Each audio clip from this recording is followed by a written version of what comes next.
One approach that I find useful is to support a client focus more on solutions rather than the issue that they've come to a coaching session with.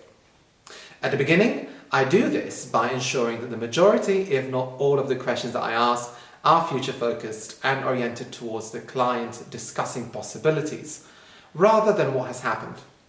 Now, note that this can be a bit tricky, particularly as we might not know the ins and outs of the situation that the person is in. Through this dialogue, I also help coachees explore transferable skills and ways how they could overcome and cope with obstacles. And in fact, I regularly ask clients to play and experiment with preferred future states or potential outcomes. Now, here are some quick steps that you might want to follow if you want to give this a try.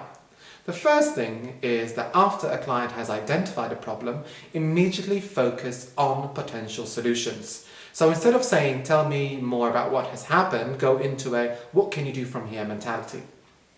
Then support the client through your questions to come up with solutions and consider each one of these solutions one by one in terms of possible consequences, some of which might be negative and some positive.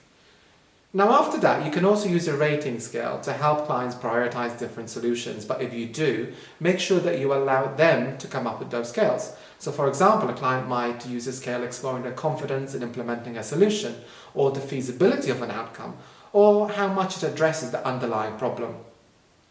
Finally, ask the client whether they would now see themselves actively pursuing one or more of those solutions.